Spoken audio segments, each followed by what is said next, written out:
Qu'est-ce qu'on va donc prendre aujourd'hui?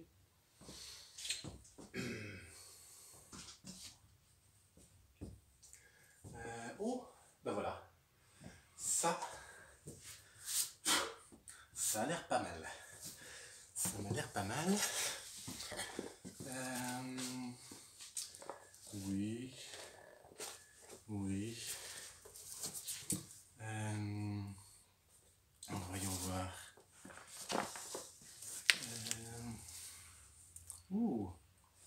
Tiens, on pourrait raconter ça cette fois-ci. Comment on va faire alors? Pendant la Première Guerre mondiale, vous êtes déjà là? Mince. Bah oui. Bonjour les enfants, bah oui, c'est l'heure. Oui, c'est l'heure pour l'histoire des enfants de Notre-Dame-des-Neiges. Alors j'ai trouvé une histoire dans mon gros livre qui se passe pendant la Première Guerre mondiale. Une histoire où une religieuse a sauvé l'Eucharistie.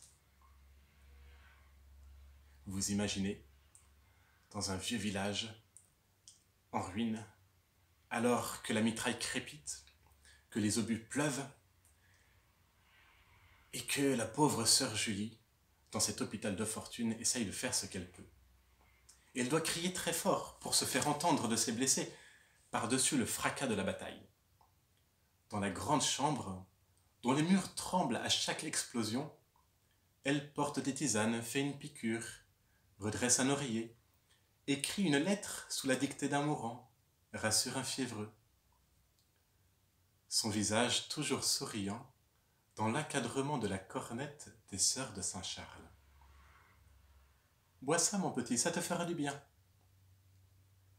Le gars ne saura pas si le cœur de la sœur tremble en dedans.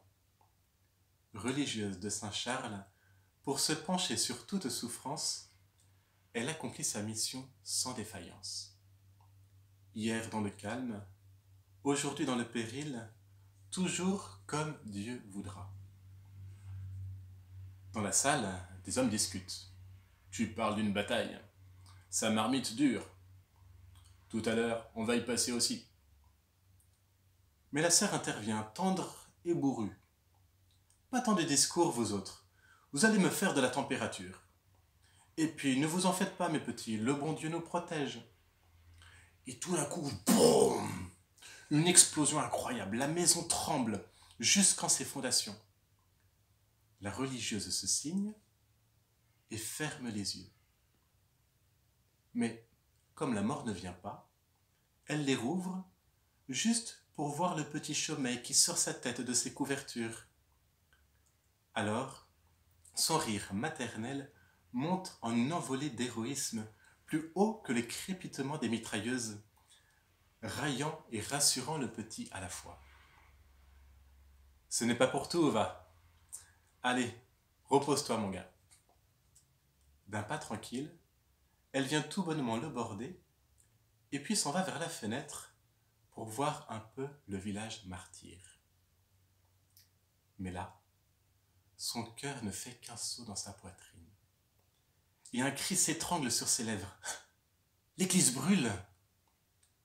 Pour elle, cela veut dire avant tout le Christ en danger, car monsieur le curé a été emmené.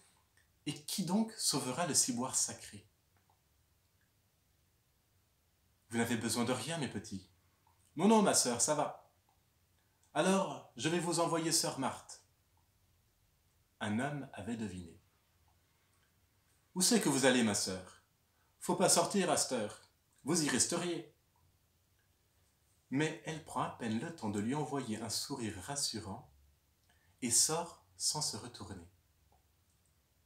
En arrivant dans la rue, une âcre odeur de fumée, de poudre et de poussière la fait tousser. Les balles claquent sur les murs, sifflent à ses oreilles, crépitent partout. Des éboulements entravent sa marche. Des soldats surgissent de derrière une haie pour l'empêcher de passer, de courir à la mort. Mais elle s'explique, volubile et pressée. L'église, le ciboire, monsieur le curé qui n'est pas là. Et il s'écarte respectueusement pour la laisser passer. Faites, ma sœur, et prenez garde à vous. Elle a relevé sa robe pour courir dans les décombres, et si elle est trop haletante pour répéter les Ave Maria, son cœur s'attache à la Vierge, comme sa main à son chapelet. Arrivera-t-elle? Une marmite passe au-dessus d'elle en sifflant et va atterrir à 100 mètres plus loin dans une formidable explosion. Sœur Julie se hâte. Maintenant le clocher est proche, étreint par les flammes, et un tourbillon de fumée la suffoque. Elle fonce en avant. Le grand portail est infranchissable. Alors, elle s'élance vers la petite porte de côté. La voici dans la nef dévastée.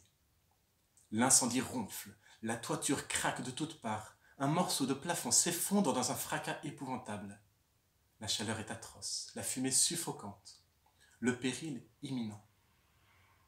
Elle frissonne sans perdre la tête. Elle court à la sacristie, ouvre l'armoire, décroche la clé du tabernacle, revient au maître-autel.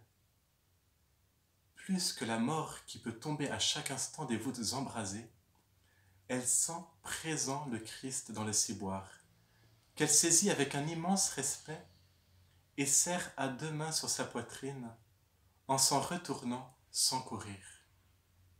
Mon Dieu, quelle paix en elle, et quelle majesté dans sa démarche. La pluie de fer et de feu continue, et elle va, dans le village en ruine, comme hier à la fête Dieu portant Jésus dans les rues jonchées de fleurs. Mais, au lieu des petits enfants bouclés qui jettent des roses sur son passage, il y a des soldats de France, à leurs mitrailleuses, qui se redressent une seconde et saluent leur Dieu.